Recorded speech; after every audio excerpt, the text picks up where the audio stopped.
Je sais. Tu as fait ton business plan. Il est super. Il est très bien sur le papier. Je sais. Tu as fait tes prévisions budgétaires. C'est très bien sur le papier. Je sais. Tu te dis que d'ici 3 ans, tu pourras faire un retour sur investissement. C'est très bien. Je sais. Tu as fait ton rétro-planning. Tu te dis que d'ici 1 an et demi, tout sera réglé. Et puis, dans 3 ans, tu seras milliardaire. Mon frère, laisse tout ça.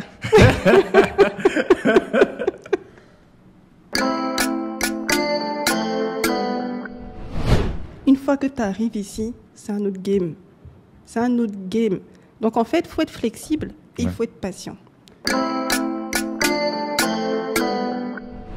Miabe Webaker, ça. Lekema. Eleia. Et non. Donc, aujourd'hui, on se retrouve pour une nouvelle interview avec une nouvelle invitée. J'ai nommé Madame Nabila Touria Okolu Kanchati. Comment vous allez? Je vais bien, merci. Et toi? Ça va bien, merci beaucoup. Donc, dans l'interview d'aujourd'hui, on va parler de l'agroalimentaire. Comme vous le savez, c'est un sujet qui déchaîne les passions en Afrique. Vous avez sûrement vu beaucoup de vidéos, notamment de Philippe Simo, qui parle du fait de s'enrichir en très peu de temps dans le domaine de l'agroalimentaire. Aujourd'hui, on est avec une experte qui s'y connaît et qui va partager son avis sur le sujet. Mais juste avant ça, pour celles et ceux qui nous suivent pour la première fois et qui ne savent pas ce que c'est Way Back to Africa, je vais rappeler brièvement l'initiative. Pourquoi l'organisation existe. Way Back to Africa a pour but d'aider les Africains et les Afro-descendants qui le souhaitent à revenir s'installer sur la terre-mère en Afrique. J'ai fait le choix, moi, mais sans Frédéric Akakpovi, de revenir il y a de cela 2 ans. Et je crois bien que c'est l'une des meilleures décisions que j'ai prises dans toute ma vie. Donc, si jamais c'est quelque chose qui t'intéresse, c'est un sujet qui te passionne, tu as envie toi-même de retourner en Afrique, je vais t'inviter à cliquer sur le lien qui est en description et à rejoindre la communauté. Et puis, comme d'habitude, faire les 3 gestes qui sauvent, à savoir 1. Abonne-toi à la chaîne et active la cloche afin de ne rien manquer du contenu qui sort sur Way Back to Africa. 2. Je vais t'inviter à aimer la vidéo, c'est très important pour le référencement. Et puis 3. Ne sois pas égoïste, partage la vidéo autour de toi parce que ce que va dire Nabila est exceptionnel. Madame Nabila. Monsieur Masson. Est-ce que vous êtes prête? Je suis prête. Madame Nabila, je vais commencer avec la question que je pose à tous mes invités. Et je sais que c'est une question qui n'est pas facile parce qu'un être humain est un individu complexe. Mais est-ce que vous pourriez vous présenter, s'il vous plaît? Alors, je m'appelle Nabila, comme tu l'as dit, hein, Nabila Okolu Kanchati. Je suis togolaise. Installée au Togo depuis 7 ans maintenant. J'ai un cabinet qui fait du conseil et de la formation aux entreprises agroalimentaires. Donc, on accompagne les entreprises agroalimentaires dans tout ce qui est certification, tout ce qui est amélioration de produits, etc. Tu as dit le gros de ce que tu fais à Lomé. Pour te connaître, je sais que tu fais encore plus que ça, mais nos invités, nos spectateurs vont le découvrir au cours de cette interview. Déjà, félicitations, 7 ans depuis ton retour. On dit beaucoup que certains rentrent très rapidement après quelques mois, voire 1 an, 2 ans. Donc toi, ça fait 7 ans que tu es ici à Lomé, donc je sais que tu as beaucoup de choses à nous raconter sur ton retour au pays. Mais avant ça, j'aimerais savoir pourquoi tu es rentré. Qu'est-ce qui t'a poussé toi à rentrer au pays? Est-ce que c'est un appel du pays ou c'est bien plus compliqué que ça? Oui, c'est un appel du pays. Je dirais plutôt que c'est même, disons, un rappel du pays. Parce qu'en fait, j'ai eu mon bac à Lomé. Donc toi, tu as grandi à Lomé, c'est ça? Je suis née, j'ai grandi à Lomé. Et après le bac, je suis partie en France. Donc déjà en partant, quand j'ai eu mon bac, pour moi, il était hors de question de rester en France. J'avais déjà envie de rentrer. D'ailleurs, même le secteur même la formation que j'ai choisie, c'était en fonction des opportunités que j'aurais une fois de retour au Togo. Donc, je pense comme beaucoup d'entre nous, on a constaté qu'il y avait énormément de ressources ici en Afrique, mais que c'était très peu valorisé, qu'il y avait beaucoup de produits qui se perdaient par manque de connaissance de la transformation des produits, etc. Et bon, c'est par rapport à tout ça là que moi j'ai décidé de faire agroalimentaire. D'accord. Donc j'ai fait un diplôme d'ingénieur en agroalimentaire, j'ai un peu travaillé, j'ai fait en tout 10 longues années en France. Et au final, j'ai décidé de rentrer. Bon, je suis rentrée plus tôt que ce que j'avais prévu parce qu'en fait, mon père était décédé. Et il fallait que je rentre pour régler certaines choses. Et je me suis dit, bon, vas-y, c'est l'occasion. Et puis, je suis rentrée. Donc, 10 années d'expérience en France avant de rentrer. Et tu dis justement que tu rentres un peu plus tôt que ce que tu avais prévu initialement. Donc tu avais prévu de rentrer après combien de temps? 20 Non, ans, j'avais 30 ans? prévu, non, en fait, j'avais prévu de rentrer plus tôt que 10 ans. Ok. Mais au moment où j'y étais, Mhm. j'avais pas prévu, pendant que j'y étais, j'avais pas prévu de rentrer tout de suite. Je suis D'accord. rentrée de façon un peu précipitée, quoi. D'accord. Donc, voilà, en fait, c'est ça. Donc finalement, toi, tu rentres après ces 10 années d'expérience. Donc expérience, je pense que tu as appris énormément, surtout que je sais que le domaine de l'agroalimentaire en France est très développé. Malheureusement, tu rentres dans ces conditions où tu dois t'occuper du décès de ton père, etc. Donc dès que tu rentres et que tu as réglé plus ou moins les histoires familiales, tu te lances directement dans le domaine agroalimentaire ou c'est... Non, parce qu'en fait, quand je suis rentrée, c'est parce que quand mon père est décédé, il a laissé des entreprises à gérer. Il y avait une de ces entreprises qui restait un peu sans gérant. Et c'était l'entreprise qui faisait du transit. Donc, j'ai récupéré cette société. Ça ne s'est pas très bien passé.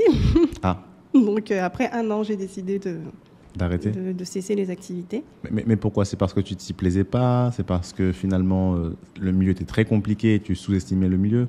Qu'est-ce qui Disons t'a que- poussé à arrêter? Bon, disons que, quand moi j'ai fait une formation ingénieur. Mhm, Donc, j'ai l'habitude que les choses soient faites d'une certaine façon, mhm. dans un certain ordre, une certaine rigueur. Voilà, je pense que le transit est le domaine le plus bordélique qui existe. Mhm. Donc, en fait, j'ai quitté un endroit, j'ai quitté un domaine là où c'était très réglementé, Très très structuré. rigoureux, etc., très structuré. Donc, tu sais où tu commences, tu sais où tu vas terminer en avance. Mhm. Et j'arrive dans un domaine où tu ne sais ni comment tu commences, ni comment tu finis, ni ce qui se passe au milieu. Et en prime, tu as des chances de te trouver en prison parce que peut-être que tu n'as pas payé la bonne personne. Ou j'en sais rien, en fait. En tout cas, D'accord. j'ai rien compris Donc- au secteur. Donc, au moins, après c'est une année, tu évites la case prison, t'arrêtes Voilà. et tu repars vers un domaine que tu connais bien, Voilà. donc le Et domaine je agroalimentaire. recommence à postuler pour pouvoir travailler dans le domaine agroalimentaire. Après, ça n'a pas été forcément quelque chose de simple parce que je suis rentrée maintenant il y a 7 ans. Mhm. Au Togo, le domaine de l'agroalimentaire n'est toujours pas très développé, Ok. mais à l'époque, il était encore moins. Mhm. Donc, pour un profil technique comme le mien, vraiment très technique, quoi. Donc, ingénieur agroalimentaire, vraiment, ça demande à avoir des postes du type responsable qualité, responsable R&D. En plus, moi, j'étais très intéressée par tout ce qui était recherche et développement, innovation, etc. Mais c'était vraiment difficile de trouver des entreprises agroalimentaires qui avaient ce niveau-là. Ok, je vois. Donc, il y en avait très peu sur le marché et le peu de postes étaient déjà pris. Donc, j'ai beaucoup tourné. Et au final, j'ai trouvé et puis j'ai fait... voilà, en entreprise, je dirais que j'ai fait 1 an, 1 an et demi. Ok. Et après, j'ai décidé de me lancer et d'ouvrir mon cabinet. Et pourquoi tu décides de te lancer après, encore une nouvelle fois, 1 an et demi? Donc là, ça fait à peu près 3 ans que tu es au Togo, justement. C'est parce que tu vois justement qu'il y a vraiment énormément d'opportunités. C'est parce que ça se passe très mal en entreprise. Tu n'arrives pas à te faire un peu au milieu professionnel togolais. Qu'est-ce qui te pousse, toi, à te dire, bon, je laisse la case salariat et je me lance à mon propre compte? Plusieurs choses. Déjà, le cabinet que j'ai lancé, là, c'est un projet que j'avais depuis très, très, très longtemps. Depuis très, très, très longtemps, vraiment, pratiquement, quand je partais faire mes études, j'avais ce projet-là. Mon objectif, c'était vraiment de revenir au pays et de contribuer à l'élévation des entreprises agroalimentaires togolaises et de permettre vraiment de faire rayonner ces entreprises à l'international et de pouvoir vraiment valoriser nos produits. Donc, après, moi, quand je suis rentrée, je me suis retrouvée à travailler dans une entreprise, dans une grande entreprise de la place. Donc, c'est une entreprise française. Donc, c'était super. Hein. J'ai rencontré des Contrat personnes expatrié ou bien local? local. Bon, moi, je suis togolaise. Ah oui, c'est vrai. Donc, après, c'était super. J'ai passé de très bons moments là-bas. Mais mon objectif principal, à la base, c'était vraiment de rencontrer un maximum d'entreprises, vraiment d'avoir l'impression d'apporter quelque chose. Ok, je vois. D'accord. Et c'est vrai qu'au bout d'un moment aussi, là où j'étais, le poste où je me retrouvais, je ne m'y retrouvais plus. Donc, je me suis dit, écoute, ça tombe bien. J'ai eu à discuter avec d'autres personnes pendant que j'étais encore en poste. J'ai eu certaines propositions et je me suis rendu compte que j'avais plusieurs types de propositions. Et je me suis dit, bon, au lieu d'aller me caler dans un boulot et je vais finir par m'emmerder encore au bout d'un moment, Ouais. autant j'ouvre mon cabinet, ce que je voulais faire depuis longtemps, et puis je gère plutôt plusieurs contrats et ça me permet réellement de toucher un plus grand nombre de personnes. D'accord. Donc, c'est comme ça que j'ai décidé de lancer Optimal Consulting. Donc là, ça fait à peu près 4 ans, si je ne me trompe pas. Non, Optimal Consulting, ça va faire 3 ans. 3 ans que ça existe. D'accord. Et je sais aussi, bon là, tu n'en as pas parlé dans cette longue présentation, mais tu as cette page Instagram donc, qui s'appelle Agroalimentaire Facile. Donc, où tu essaies un peu de vulgariser, je crois, tout ce qui touche à l'agroalimentaire. Ça, tu décides de le lancer quand, en même temps que tu crées ton cabinet. Et pourquoi tu as décidé un peu de faire du contenu sur l'agroalimentaire? Est-ce que tu as senti qu'il y avait un besoin de la part de la population africaine? Qu'est-ce qui t'a poussé à lancer aussi ce projet-là? Alors, Agroalimentaire Facile, je l'ai ouvert, je pense, 1 an après avoir ouvert Optimal Consulting. Donc, ça s'est fait un petit peu comme ça. C'est vraiment, j'aime beaucoup l'agroalimentaire, je trouve ça super intéressant. Et puis, effectivement, c'est un sujet d'intérêt pour les gens. Et effectivement, je me suis rendu compte qu'il y avait un besoin. Il y a beaucoup de personnes qui ne maîtrisent pas ce que moi, je considère comme la base. En discutant avec les gens, je me suis rendu compte que même la base que moi, je considère n'est pas forcément maîtrisée. Même des personnes qui ne se sont pas encore lancées, quand ils me posent certaines questions, je me rends compte que, bon, par exemple, tout ce qui est bonne pratique d'hygiène, c'est connu de façon très rudimentaire. Donc, je me suis dit, bon, c'est l'occasion d'ouvrir une plateforme et d'éduquer les personnes sur les sujets de tout ce qui est agroalimentaire, qualité, etc. Et puis, la formation, la sensibilisation, vraiment de contribuer à l'élévation des personnes, c'est quelque chose qui m'a vraiment toujours passionnée. Vraiment, le côté enseignement, le côté pédagogie, c'est quelque chose qui m'a vraiment toujours beaucoup plu. Donc, c'est une des raisons pour lesquelles, voilà, c'est un peu comme ça que j'ai lancé la plateforme. Ok, top. En tout cas, moi, c'est une chaîne, en tout cas, c'est une page Instagram que je suis avec beaucoup d'intérêt parce qu'effectivement, on entend beaucoup parler de l'agroalimentaire sur les différents réseaux sociaux. Et puis, comme je disais initialement, beaucoup d'influenceurs, en tout cas beaucoup de personnalités africaines en parlent en disant qu'effectivement, c'est un levier important en Afrique. Donc, quand j'ai vu Agroalimentaire Facile, je me suis abonné et pour l'instant, je ne suis pas déçu de ce que je trouve dessus. Merci beaucoup Nabila. Donc voilà, on peut dire que ce que tu fais en Afrique actuellement, c'est ce cabinet-là de formation, notamment dans le domaine agroalimentaire, aux bonnes pratiques, aux certifications. À côté de ça, tu as Agroalimentaire Facile, donc, dans lequel tu vulgarises justement l'accès à l'agroalimentaire et à la connaissance basique, selon toi, de l'agroalimentaire. Est-ce qu'il y a autre chose que tu fais et que j'ignore, ou que nos spectateurs ignorent et que tu voudrais partager avec nous? De temps en temps, je donne des cours dans des écoles supérieures, okay. Voilà, des étudiants. Qu'est-ce que je fais d'autre? Je ne sais pas. Donc, globalement, c'est ce que je fais. Hein. Ça tourne autour de l'agroalimentaire, la formation, de l'agroalimentaire, de la qualité, des normes, etc. Et toi, qu'est-ce qui te pousse finalement toujours à aller vers la formation, etc. Est-ce que tu penses que c'est ce dont on manque véritablement en Afrique? Il y a un vrai problème lié à la formation. Je sais que Chris Nelly, justement, dans l'interview dans laquelle elle expliquait comment elle a monté sa maison d'hôte, elle expliquait à quel point, effectivement, former ses équipes, c'est très, très important si on veut apporter une plus-value, parce que c'est toujours l'être humain qui est au cœur de tout. Toi, pourquoi tu as tant à cœur que ça, la formation? Je suis d'accord avec elle. Effectivement, sans les ressources humaines adéquates, et je pense que beaucoup de projets en Afrique se cassent la tête à cause des ressources humaines. Donc, effectivement, je pense que sans les ressources humaines adéquates, c'est juste pas possible. Et effectivement aussi, je trouve qu'il y a certains secteurs où on manque réellement de formation ici en Afrique, notamment dans les domaines de l'agroalimentaire, ceux dont je discute. Je ne peux parler que de ça parce que c'est ton scope. C'est ce sur quoi je travaille régulièrement. Et effectivement, c'est pour ça que je tiens à la formation, parce que la formation, c'est hyper important pour pouvoir se développer en général. Et tout simplement parce que j'aime ça. Il n'y a pas de... Pas chercher midi à 14h, c'est aussi simple que ça. Voilà.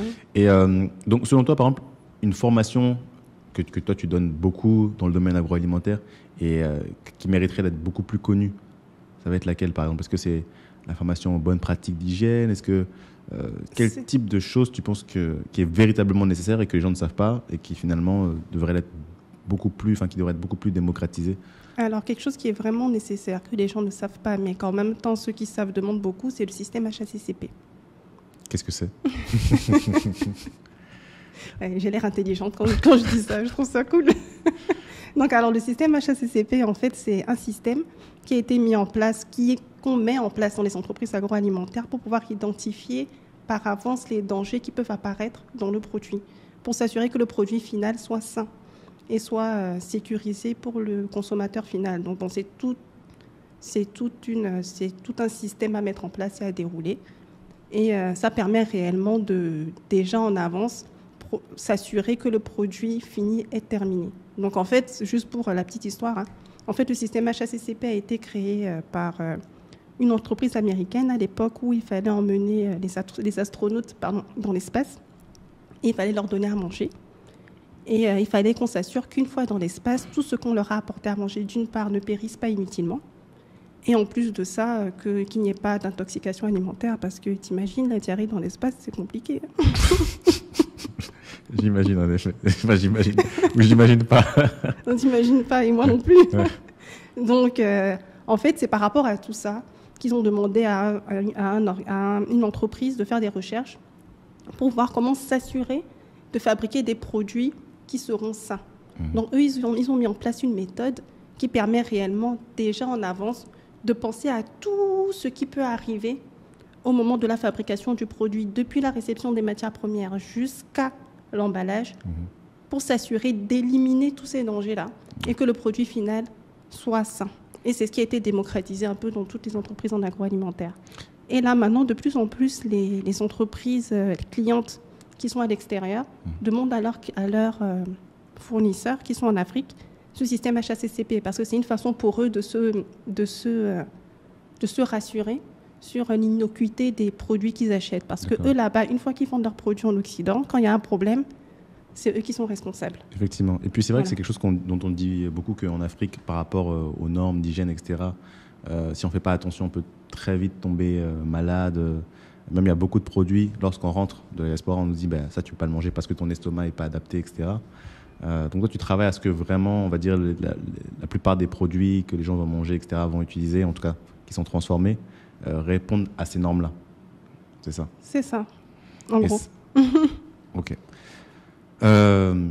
Nabila, je crois qu'on va rentrer dans le vif du sujet, à savoir la problématique qui nous intéresse et par rapport au domaine de l'agroalimentaire en Afrique. Donc, je pense que toi comme moi, on voit beaucoup sur les réseaux sociaux fleurir des vidéos, du contenu sur des gens qui disent qu'en 45 jours, on peut... En combien Comment? En combien? 45 en 45 jours, on peut ouvrir une ferme, gagner énormément d'argent. En l'espace de 2-3 mois, on peut faire pousser ceci, on peut faire pousser cela et puis les transformer. Est-ce que selon toi, selon tes connaissances, c'est si facile que ça de devenir riche dans le domaine agroalimentaire en Afrique? C'est pas facile, non. C'est pas facile. Agroalimentaire facile? Agroalimentaire facile, richesse difficile. Non, c'est pas si simple. Après, il n'y a pas de magie. Je pense qu'à partir du moment que vous voyez un projet qui vous semble trop beau pour être vrai, c'est que certainement qu'il est trop beau pour être vrai. C'est pas possible. Effectivement, c'est possible de devenir riche avec l'agroalimentaire en Afrique. C'est très, très, très possible parce que je pense que les chiffres sont clairs. 60% des terres arables sont en Afrique. L'être humain n'arrêtera jamais d'avoir besoin de manger. Effectivement. Et la plupart des entreprises extérieures viennent se fournir en Afrique. D'accord. Donc, de toute façon, il y a un potentiel incroyable à développer en Afrique. Mais ce n'est pas si simple. Il faut pouvoir se structurer. Il faut pouvoir connaître les bonnes personnes. Il faut pouvoir faire preuve de flexibilité. Il faut faire preuve de beaucoup de patience. Et il faut faire preuve de beaucoup de résilience. Parce qu'il ne faut pas oublier qu'ici en Afrique, et en général déjà pour l'agriculture, il y a les aléas du climat. Le climat qui, en plus, ces derniers temps, est de plus en plus changeant. Il y a les aléas il y a le problème des routes, des infrastructures qu'il faut prendre en compte. Il y a le problème des produits qui peuvent pourrir très facilement. Quand tu prends par exemple la mangue ou la tomate, si tu n'as pas les infrastructures, si tu n'as pas des camions réfrigérés, si tu n'as pas ce qu'il faut, etc., tu vas juste gaspiller beaucoup d'argent. Et ça pose la question, ça pose le sujet dont on parlait tout à l'heure, des compétences. Parce qu'il y a des personnes que tu vas prendre pour te mettre en place un projet. Il y a des gens que tu vas prendre pour travailler avec toi sur un projet. Ils n'ont pas les compétences et à la fin, tu vas perdre beaucoup d'argent. Ça, malheureusement, ça arrive à 80% des personnes, mais le tout est de ne pas se décourager Ouais. Parce et que de recommencer, et enfin presque- de continuer. ouais. Donc ça arrive presque systématiquement, et l'idée c'est de persévérer, c'est... L'idée, c'est de mieux se préparer. Mhm. Mais le problème, c'est qu'on ne peut pas être sûr d'avance qu'on est parfaitement préparé, parce qu'il y a beaucoup de personnes qui te disent « je connais », et puis sur le tas, tu te rends compte qu'ils ne connaissent pas. Donc il y a beaucoup de personnes qui font, ils sont bien préparés, peut-être qu'ils perdent moins que quelqu'un qui n'était pas préparé, mais ils finissent quand même par perdre, mais en persévérant, ils finissent par gagner. D'accord. Donc non, moi je pense que tout est dans la bonne préparation et dans la persévérance, parce que rien n'est linéaire. Dans l'agriculture et dans l'agroalimentaire, c'est pas linéaire. Il faut vraiment être flexible. Donc, par exemple, toi, par rapport à ta propre expérience et justement tout le temps que tu as passé dans ce domaine de l'agroalimentaire, selon toi, quelles sont les récoltes, quelles sont les choses qui mériteraient d'être transformées localement et qui apportent une véritable plus-value? Je sais qu'ici, au Togo, on a la chance d'avoir le soja qui est, je crois, l'une de nos plus grosses productions. D'ailleurs, le Togo a été le plus gros exportateur de soja biologique envers l'Union européenne, je crois, en direction de l'Union européenne. Est-ce que voilà, ce sont ce type de récoltes que toi tu recommanderais de produire et ensuite de transformer, ou bien il y a d'autres récoltes finalement qui mériteraient d'être beaucoup plus connues et qui sont tout autant intéressantes d'un point de vue lucratif et d'un point de vue peut-être de la population locale? Alors, il y a plusieurs éléments. Donc d'abord, je vais pas d'abord parler de ce que moi je pense, je vais parler juste Des faits. des chiffres, de ce que les chiffres racontent. Donc selon la Banque mondiale, ici au Togo, ces 10 dernières années, les 4 cultures agricoles qui ont eu la plus forte performance d'exportation, parce que bon, au Togo, ce qui rapporte le plus, c'est l'exportation, on est un petit pays. Donc ceux qui ont eu la plus forte performance d'exportation, donc comme tu disais, il y a le soja, il y a la noix de cajou. Okay. La noix de cajou, l'indétrônable, hein. Franchement, Ouais, la noix de cajou depuis des années. Et je trouve qu'au Togo, on ne valorise pas suffisamment la noix de cajou. Dans le monde, c'est la Côte d'Ivoire qui est la plus grande exportatrice de noix de cajou. Et je pense qu'on gagnerait à regarder ce côté-là. Il y a l'ananas. L'ananas aussi, l'indétrônable. Donc ça, c'est ce qui apparemment a le plus fort potentiel actuellement. D'accord. Après, la plupart, ça s'exporte brut. Donc finalement, si ça s'exporte, ça ne se transforme pas. Et puis, donc on parle du domaine agroalimentaire comme toi, on parle de transformation, c'est-à-dire qu'il y a un processus. Exactement. Donc pour l'instant, ce dont moi j'ai parlé, c'est ce qui s'exporte brut. Et ce qui a été relevé, c'est qu'il y a une forte valeur ajoutée qui du coup n'est pas gagnée parce que ça s'exporte brut. Donc il y a beaucoup de choses à faire au niveau de la transformation, surtout au niveau de la transformation de la noix de cajou, qui est en fait la noix de cajou, entre la noix de cajou brute et la noix de cajou transformée. Bon, j'ai pas des chiffres exacts, hein, mais je pense qu'on double, on triple, voire on quadruple le prix. La valeur, oui, ouais. La valeur du produit. Donc c'est vrai que c'est ce qu'on dit. On dit beaucoup qu'en Afrique, bon, en fait, on produit seulement plein de choses, mais on va très peu transformer. Et en fait, toute la richesse, toute la valeur ajoutée, c'est dans le produit transformé. Effectivement. Exactement. Donc, mais pourquoi on ne transforme pas ce type de récolte? C'est-à-dire que pour nous, c'est trop compliqué, on n'a pas la technologie, on n'a pas l'envie. Qu'est-ce qui explique ça? C'est plus facile effectivement de revendre dès qu'on a produit, notamment pour les fermiers, enfin les producteurs. Qu'est-ce qui fait qu'ici en Afrique, on ne transforme pas? En fait, il y a plusieurs facteurs. Donc déjà, il y a le facteur de la facilité. C'est plus simple de vendre directement les produits bruts, mais c'est une fausse facilité parce qu'en parallèle, après tout dépend du produit, en parallèle, on perd beaucoup dans les produits qui pourrissent en cours de route. On perd beaucoup dans les produits qui sont refusés parce qu'ils n'ont pas été suffisamment bien triés, ils sont de mauvaise qualité, ils n'ont pas été correctement contrôlés, etc. Donc d'une part, il y a la facilité parce qu'il faut dire la vérité, c'est que le négoce rapporte de l'argent rapidement. Le négoce, c'est le fait de vendre des produits bruts directement. Ou alors de mettre en rapport l'achat-revente presque, c'est ça? Achat-revente, c'est ça. Ou de mettre en rapport des producteurs avec des fournisseurs. Donc ça rapporte de l'argent très rapidement et ça permet d'avoir du cash rapidement. Ça, c'est l'une des premières raisons. Une autre raison, c'est une raison financière. Donc pour pouvoir mettre en place, pour pouvoir faire de la transformation, ça demande de mettre en place certains investissements en place. Après, selon la taille de ce que vous, enfin, selon la quantité que vous voulez produire, ça peut être plus ou moins cher. Donc, ça peut commencer tout doucement. Mais si on veut vraiment aller à une taille industrielle, ça demande beaucoup de moyens. Des millions de dollars, c'est ça? Oui, ça demande beaucoup. Pour aller vraiment à une taille industrielle, ça demande beaucoup. Donc c'est un manque de capital qu'on a aussi en Afrique. Il y a un manque de capital.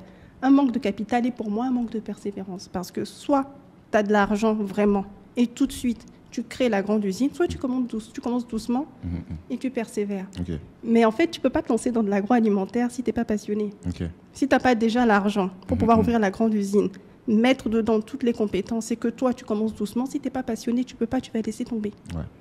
Donc, je pense que c'est aussi une des raisons. Et oui, c'est ce que je vois principalement comme raison. Et aussi, je pense les gens n'y pensent pas, quoi. Okay. Il y a beaucoup aussi de la partie... Il y a aussi un manque d'information. Okay. Il y a aussi un manque d'information. Il n'y a pas vraiment un canal là où on a vraiment régulièrement la liste de ce qui est produit. Il n'y a pas vraiment de salon là où on va discuter régulièrement de quelles sont les opportunités, etc. Il y a des initiatives qui existent parce que, en tout cas au Togo, le gouvernement togolais a mis en place énormément d'initiatives. Vraiment, dans la feuille de route du gouvernement, l'agriculture fait partie des premiers axes de développement pour le Togo. Mais au niveau de la communication, les gens ne savent pas au juste ce qui existe. Où aller chercher les choses. Où aller chercher les choses, où aller chercher les informations. Il y a même des mécanismes de financement. Les gens ne sont pas au courant. Ou alors, s'ils sont au courant, ils se disent que ça ne va pas marcher. Donc, il y a aussi un certain pessimisme naturel qui existe. Donc, en fait, il y a beaucoup de facteurs qui, pour moi, peuvent être levés rapidement, juste en discutant. Mais c'est intéressant ce que tu dis, justement. Tu as pu voir un peu tout ce qui se fait et tout ce qui ne se fait pas au Togo, voir ce qui marche et ce qui ne marche pas. Et toi, justement, tu as créé cette boîte justement, qui accompagne les acteurs du domaine agroalimentaire à passer à certains niveaux, à faire des formations, etc. Et tu t'es jamais dit, je vais me lancer moi-même dans le domaine agroalimentaire? Oui, c'est un projet que j'ai. D'ailleurs, j'avais ce projet en même temps que plein d'autres projets, en même temps que celui que j'ai lancé. Mais à vrai dire, se lancer en agro... Bon, alors, c'est un point qu'on n'a pas touché. Donc, pourquoi est-ce que ça se fait pas? C'est une pression incroyable. Hein. Une pression incroyable. Oui, d'avoir une entreprise en agroalimentaire, c'est une grosse pression. C'est une grosse pression si on n'est pas déjà arrivé au stade où on a les grandes usines avec toutes les compétences. Et même là, c'est une grande pression. Donc, déjà, je gère ma pression actuelle. Et puis après, je verrai ce que je fais. Par exemple, là, tout à l'heure, tu bois du jus d'ananas. J'ai entendu dire qu'au Togo, il y a beaucoup de gens justement qui se lancent dans la transformation pour faire du jus, ce qui a l'air très très simple. Hein. Je sais pas, on presse, on va presser, je sais pas, le fruit et puis dans le fruit, le jus va sortir, etc. Mais paraît-il que c'est beaucoup plus complexe que ça. Par exemple, qu'est-ce que toi tu pourrais nous dire par rapport à ce type de business, d'agro-business, du faire du jus frais, etc. Parce qu'il y a tout le processus qui va de pair. Comment on fait pour conserver le jus dans de bonnes conditions sanitaires, quand on l'a mis en bouteille, etc. Est-ce que tu peux nous en dire un peu plus à quel point justement c'est à la fois un peu plus compliqué que ce qu'on pense, mais en même temps ce sont des opportunités qui sont disponibles si jamais effectivement on est motivé et on est passionné? Alors le jus, c'est quelque chose quand même d'assez simple à faire. Même s'il y a certaines choses dont il faut être au courant quand même pour ne pas faire n'importe quoi, c'est par exemple, c'est au niveau surtout des bonnes pratiques d'hygiène. Donc il suffit qu'une des bouteilles soit un peu sale et le jus d'ananas, en un jour, il a déjà fermenté. Ok. Il suffit qu'on ne soit pas vigilant, qu'on ne fasse pas un contrôle qualité efficace. Et le jus d'ananas qui aura fermenté se retrouvera quand même chez le consommateur. La plupart du temps, les gens font de la pasteurisation de leur jus. Ce n'est pas du jus frais. Le jus frais, c'est encore plus compliqué parce que le jus frais, après 2-3 jours, ça y est. Qu'est-ce qu'on appelle la pasteurisation? La pasteurisation, c'est le fait une fois que tu as fabriqué le jus, pour faire simple, hein, tu le chauffes. Tu le fais chauffer pendant un certain nombre de minutes, à 90 degrés minimum, pendant un certain nombre de minutes. Et après, tu le refroidis. Et en fait, ça élimine toutes les bactéries qu'il y a dans le jus. Donc, ça fait que pendant 6 mois, 1 an, tant que le jus n'est pas ouvert, il peut rester, il est OK, quoi. Okay. Il est bon. Donc, il y a ça. Donc, au niveau de la pasteurisation, il y a des gens qui font mal cette pasteurisation, donc qui ne la laissent pas assez longtemps, ou alors qui la laissent trop longtemps. Donc, ça altère la qualité même du jus. Donc, il y a certaines choses techniques quand même à maîtriser une fois qu'on est sur place. Mais le jus, quand même, c'est pas quelque chose de trop compliqué. Mais il faut mettre en place quand même certaines bases d'hygiène. Ok. Très, très importantes, oui. De toute façon, tout ce qui est liquide, il faut faire attention. Ouais. Voilà. Donc, si je t'écoute bien, finalement, c'est difficile, l'agroalimentaire. C'est difficile. C'est-à-dire que moi, je me posais la question, est-ce que je vais me lancer aussi? Est-ce que je vais me lancer? J'ai entendu parler. Là, après t'avoir écouté, je me dis, si on n'a pas la passion... C'est pas difficile, mais il faut comprendre que c'est pas comme quand tu cuisines dans ta maison. Il faut comprendre qu'en fait, tu donnes à manger à des centaines, des milliers, j'espère, des millions de personnes. Donc, qui n'ont pas tous le même organisme solide que le tien, d'une part, que entre le moment où tu fabriques ton produit et le moment où ça arrive chez les personnes, un certain temps est passé. Si jamais c'est un produit qui a besoin d'être frais, il y a la chaîne du froid qui doit être respectée. Tu imagines, tu fais du yaourt et que tu vends à des personnes qui sont à Takwame. Si tu n'as pas un camion frigorifique et que tu n'es pas au courant qu'il faut respecter la chaîne du froid, tu vas rendre malade les gens d'Atakwame. Donc, c'est juste, il faut connaître. Il faut sortir de la tête du cuisinier et rentrer vraiment dans la tête du chef d'entreprise. De l'industriel. Et de se demander, OK, maintenant que je suis industriel, de quoi est-ce que j'ai besoin? Et il faut se faire former. Il ne faut pas se dire, moi je sais bien faire des spaghettis, je vais faire Sodebo demain. Donc en fait, tu nous parles de quitter le domaine artisanal. Où on fait effectivement sa petite cuisine.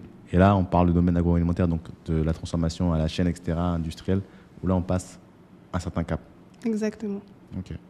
Même semi-industriel, parce qu'il y a des personnes qui ont des petites unités de transformation, mais quand tu vas voir, tu te rends compte qu'ils vendent à des gens, ce qu'ils vendent à des gens, ils le fabriquent comme s'ils le fabriquaient à la maison. Et quand tu regardes un peu les pratiques, tu te rends compte que c'est dangereux. Donc, voilà. D'accord. Merci Nabila donc, de nous avoir un peu éclairé sur le domaine de l'agroalimentaire en Afrique. Je sais qu'à mon avis, ça n'a pas dû être tout beau, tout rose depuis que tu es rentré. Quelles sont, toi, les grandes difficultés que tu as connues depuis que tu es rentré au Togo? Alors, mes grandes difficultés... Bon, comme je te disais, moi, je suis arrivée avec un certain état d'esprit. Moi, j'avais l'habitude que les choses soient faites d'une certaine façon. Mes plus grandes difficultés, c'était au niveau professionnel. Au niveau professionnel ou au niveau de la gestion des prestataires, etc. Le retard. Vraiment, la ponctualité. Moi, quand je suis arrivée à Lomé, j'étais habituée, vraiment, j'étais réglée comme une horloge. Et quand tu donnes rendez-vous à quelqu'un et que la personne se pointe 1 heure après et qu'elle ne s'excuse même pas, c'est là que tu te dis, donc c'est normal. Donc, c'est normal. Il n'y a pas d'excuse. Il n'y a pas d'excuse. Que bonjour. C'est normal. Ouais. J'ai même une histoire comme ça. Bon, je ne nommerai pas le nom. Bon, un membre de ma famille. Un membre de ma famille qui faisait un recrutement dans son entreprise. Et il faisait un recrutement. Il a sélectionné des CV, etc. pour l'entretien. Et il y avait une des filles qui devait venir. Il y avait une dame qui devait venir pour l'entretien. Donc, la dame a 40 minutes de retard. Donc, elle arrive déjà, elle ne s'excuse pas. Elle dit juste bonjour, elle s'assoit. Il commence l'entretien et puis à un moment donné, il lui demande quelle est votre plus grande qualité? Moi, je suis très ponctuelle. Parce que pour elle, finalement... 40 minutes, ça va? Ouais, en fait, dans l'écosystème togolais, pour elle, ça apparaît normal. En fait, c'est un retard qui est... En fait, elle est dans les temps. Vraiment. Et c'est fou parce que finalement, quand on parle de domaine agroalimentaire, quand on parle de ces domaines justement où effectivement respecter le temps, respecter la procédure, etc., c'est très important. On comprend aussi parfois quelles difficultés on a à passer un certain level chez nous ici en Afrique. Donc, tu as cette première problématique qui est liée au temps et à la gestion des heures, des rendez-vous, etc. Oui. Il y a quoi d'autre? Je sais qu'il y a beaucoup de gens, justement, je sais que toi, tu as grandi ici au Togo, tu es parti ensuite après tes études, etc. Mais quelque chose que les gens disent constamment, notamment au Togo, c'est que parfois, il y a la barrière de la langue. Le fait de ne pas parler Mina, ça crée de la distance, notamment ici à Lomé. Toi, je suppose que tu parles Mina puisque tu as grandi là. Et tu sais très bien tout le monde. Désolé. Effectivement, il y a la barrière de la langue. Bon, après, effectivement, je ne parle pas Mina et c'est un gros handicap. C'est un gros handicap. Mais après, moi, je suis habituée. Je suis née, j'ai grandi ici, j'ai toujours été un peu... Un peu lézardée chaque fois. Voilà. Mais c'est vrai que dans le milieu professionnel, surtout quand tu te lances, c'est un handicap. Mais c'est un handicap tant que tu te concentres dessus. Mhm. Mais personnellement, à partir du moment où j'ai arrêté de me concentrer dessus et où, voilà, j'assume, hein, je parle pas mina, non, Tu je me suis t'es jamais rendu dit que tu allais compte prendre des ça cours, va. par exemple? J'ai essayé. T'as essayé? J'ai pris des cours. Ah là là, mais si je te raconte ma vie, tu vas être étonné. Hein. Ouais. Et quoi, tu t'as arrêté? Parce que moi, c'est un conseil que je donne beaucoup sur la chaîne, justement, le fait d'apprendre les langues locales lorsqu'on va dans un pays, etc. Là, qu'est-ce qui s'est passé? Pourquoi tu as abandonné le... Je pense qu'il y a, je sais pas, je suis toquée avec les langues. Sauf l'anglais. Ok, c'est pas ton fort. Ça dépend. Il y a effectivement des gens qui apprennent très très vite les langues et qui sont très à l'aise. Le mina, l'une des grosses difficultés, c'est que c'est une langue tonale. Donc, pour le même son, enfin, pour certaines personnes, c'est le même son, alors que pour d'autres, ils arrivent à avoir justement les petites nuances, etc. Oui. Donc, non, je les comprends langues, tout à c'est fait. difficile. Hein. En plus, comme tu sais, moi, ma mère est marocaine. Mon père est togolais, Tchèque aussi. Et j'ai grandi à Lomé. Donc, il y a 3 langues que je suis censée maîtriser. Ouais. Et j'y comprends rien. Et tu maîtrises aucune des 3. Ok. Donc, bon, voilà, on avance comme ça. Hein. Moi, j'aime quand même mon pays. Ouais. Et puis, voilà. Non, c'est le plus important. Donc, il y a la langue. Et puis, est-ce qu'il y a une autre difficulté? Est-ce que dans les relations interpersonnelles, est-ce que, voilà... Je sais qu'il est... Oui. Au niveau des relations, au début, ça a été un peu difficile parce que la plupart de mes amis ils sont partis. Ils n'étaient pas à Lomé, donc j'ai eu du mal un peu au niveau social à me faire des amis. C'est pas forcément... Il y a une sorte de... Quand on revient, il y a une sorte de gap culturel.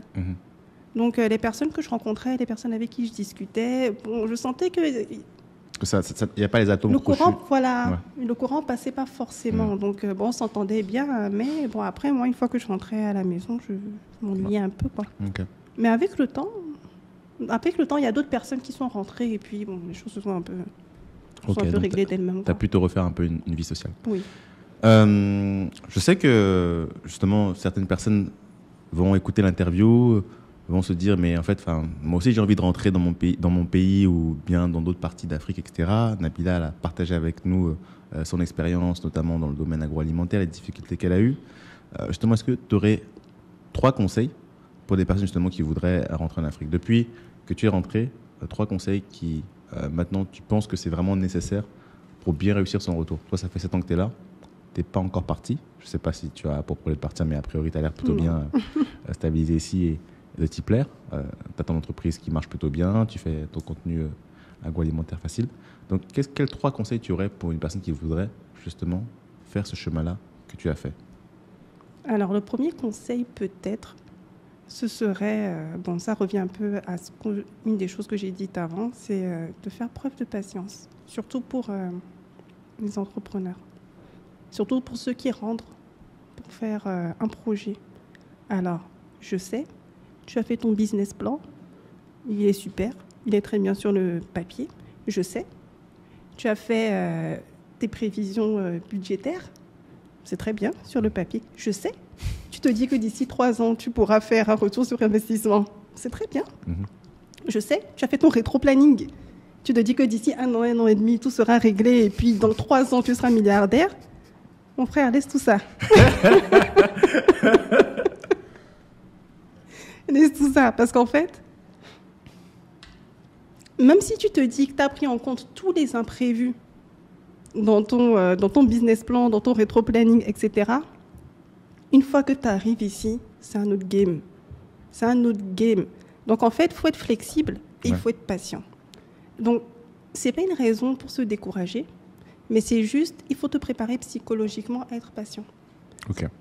Une fois que tu arrives, que tu commences et que ça prend plus de temps que prévu, ne te dis pas « Ah, ça fait 2 ans alors que j'avais prévu 1 an, c'est que ça ne va pas marcher, je m'en vais. » Peut-être que tu serais resté encore 6 mois, ça aurait marché. Peut-être que tu aurais compris là où il fallait que tu sois un peu plus flexible, que ça aurait tout changé. Donc moi, je conseille vraiment, si tu veux rentrer, si tu es quelqu'un de très psychorigide, règle ça d'abord. Et toi, tu l'étais un peu, tu rentres.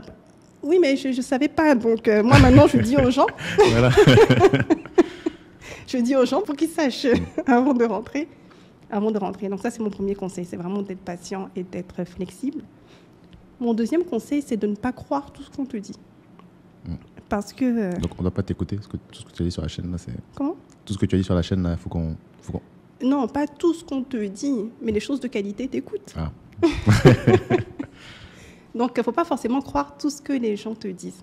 Parce que ça, c'est quelque chose que j'ai remarqué je vais dire en Afrique de l'Ouest, parce que je ne maîtrise pas forcément les autres pays, et tout particulièrement au Togo. C'est que les gens ont cette facilité à te donner leur avis sur tout. Donc, en même temps, c'est vrai, ça crée une certaine chaleur, une certaine ambiance familiale. Mais il y a beaucoup de personnes qui n'ont pas du tout les compétences de te donner des conseils qui t'en donnent avec tellement de sérieux que tu as l'impression que c'est vrai. Qui maîtrise le sujet, Qui etc. maîtrise le sujet, et toi, après, ça t'embête. Et c'est après, quand tu lui en parles, il dit « Ah non, mais moi, je disais ça comme ça. » Donc, ouais, à toujours mettre de la distance avec garder un peu son esprit de discernement avec les gens, et puis faire quand même ses recherches à côté. Vraiment, même le tonton, peut-être que tu connais depuis 10 ans, tu es toujours qui sûr te de parle. lui, etc. Voilà, vérifie, quoi. Et peut-être, moi, j'aimerais bien justement aussi compléter un peu ça. C'est vrai que lorsque tu vas rentrer, justement, tu peux aussi avoir l'impression que tu connais énormément de choses aussi. Donc, c'est là où, finalement, je suis totalement ce que tu dis, Nabila. En même temps, il faut jongler entre le fait de ne pas arriver comme la personne qui sait tout, donc prendre aussi les conseils des gens, etc. Mais en même temps, ces personnes-là ne savent pas quelle est ta vision. Et généralement, quand tu rentres, tu as une certaine vision des choses, tu as un certain purpose, un certain objectif qui te drive, que eux ne vont pas forcément connaître. Donc, il faut pouvoir jongler avec ces deux côtés-là. Vraiment.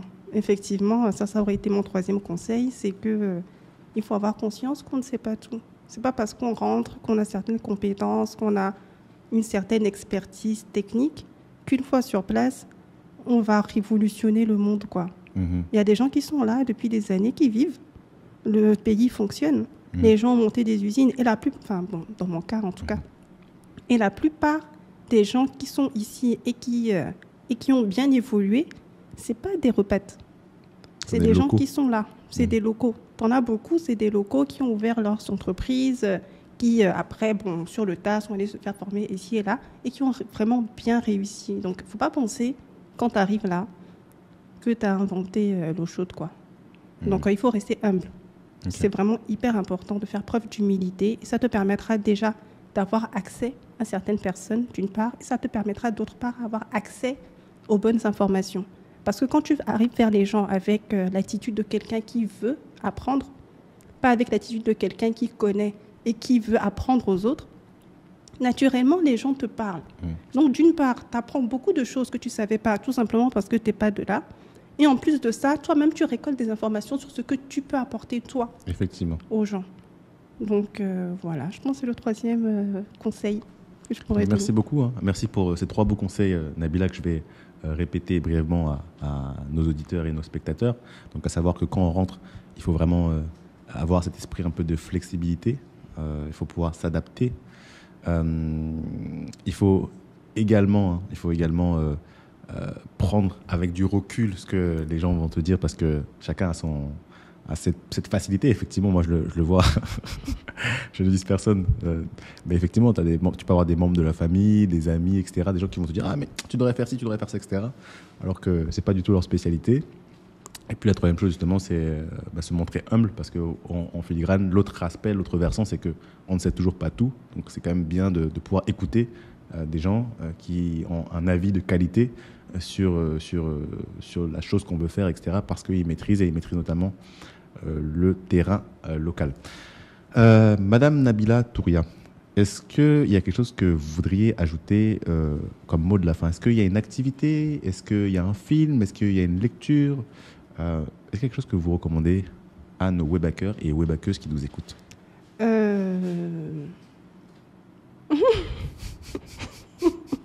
J'ai pas eu assez l'occasion de parler, j'ai pas eu l'occasion assez de parler, donc ce sera mon mot de la fin, des opportunités. Des opportunités en agroalimentaire. Je voulais juste parler du fait que je pense qu'il y a un gros marché à prendre au niveau de tout ce qui est engrais biologiques. D'accord. Donc, le marché bio est quelque chose qui se développe énormément, et les gens ont de plus en plus de mal, parce qu'il y a les nutriments qui s'épuisent dans la terre.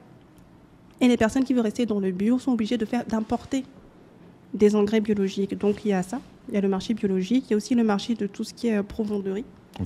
donc alimentation animale. Donc je voulais juste parler de certains marchés de niche. On n'est pas obligé de tous aller dans le jus d'ananas.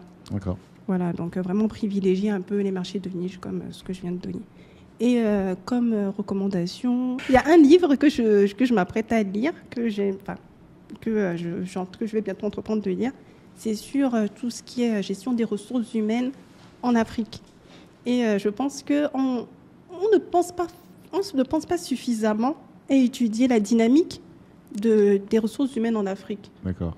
En fait, on y va un peu, on va dire, au doigt mouillé. Enfin, on se dit, OK, bon, on va s'adapter, etc. Or, il y a déjà des gens qui ont déjà pensé à comment... Exactement. Il y a des livres qui ont été écrits sur la gestion des ressources humaines africaines parce que il y a une question de culture. C'est ni la même culture, ni les gens n'ont pas grandi de la même manière, donc c'est pas forcément la même manière de voir les choses, c'est pas la même manière de motiver les gens, etc. Donc c'est un livre sur lequel je suis tombée juste ce matin là, et je te dirai s'il est bien ou pas. Génial, génial. Donc c'est bien justement que tu as pu parler de ces opportunités qui sont méconnues, notamment les engrais biologigiques d'une part, et puis la provendrie animale. C'est vrai que on aura toujours besoin de faire pousser des choses en Afrique, et des choses bio, parce que c'est un marché de niche et qui intéresse de plus en plus les marchés mondiaux, et aussi les animaux qu'il faut nourrir. Je pense qu'on est arrivé au bout de cette interview, Nabila. Donc un grand merci à toi. Si jamais des gens veulent te contacter, veulent en savoir beaucoup plus sur ton domaine d'activité, est-ce qu'ils te contactent à travers Agroalimentaire Facile? Est-ce qu'ils te contactent à travers ton LinkedIn? Qu'est-ce que tu recommandes? Oui, ils peuvent me contacter sur Agroalimentaire Facile, sur Instagram. Ils peuvent me contacter sur mon LinkedIn aussi, ou sur le LinkedIn de Optimal Consulting. Il y a aussi le site internet. Je suis trouvable, en tout cas. Voilà. Merci à notre invitée Nabila Okulu Kanchati d'avoir pris le temps de s'asseoir à la table de Web Back to Africa et de nous expliquer son retour, de partager avec nous les différentes opportunités qu'il y a dans le domaine agroalimentaire, qui a un peu démystifié aussi ce domaine-là et qui a un peu aussi rendu beaucoup plus réel ce domaine-là qu'on a tendance à fantasmer, notamment quand on est dans la diaspora. Pour partage, moi, c'est vrai que quand j'étais en France et que je voyais certaines vidéos sur YouTube, etc., je me disais, je vais rentrer en Afrique et je vais faire de la volaille, je vais faire ceci, je vais faire pousser cela, et je vais m'enrichir très facilement. En rentrant, j'ai compris que c'était beaucoup plus compliqué que ça. Donc, merci à Nabila, justement, d'avoir partagé avec nous les réalités du terrain. Avant de clôturer cette interview, je vais vous inviter à faire les 3 gestes qui sauvent. Si jamais vous avez aimé cette vidéo, donc je vais vous inviter à faire ce premier geste-là, donc à savoir aimer la vidéo pour montrer que vous avez apprécié le contenu et le partage de Nabila. En deuxième position, je vais vous inviter à commenter en disant ce que vous avez pensé de la vidéo, et si vous avez des observations, des commentaires, des interrogations pour Nabila, n'hésitez pas à le mettre en commentaire. Et puis 3, ne soyez pas égoïste, partagez la vidéo autour de vous. Voilà. C'était Messan Frédéric Akakpovi de la chaîne Web Back to Africa, accompagné de Madame Nabila Touria Okulu Kanchati. On se dit à très bientôt pour une prochaine vidéo. Et Zambé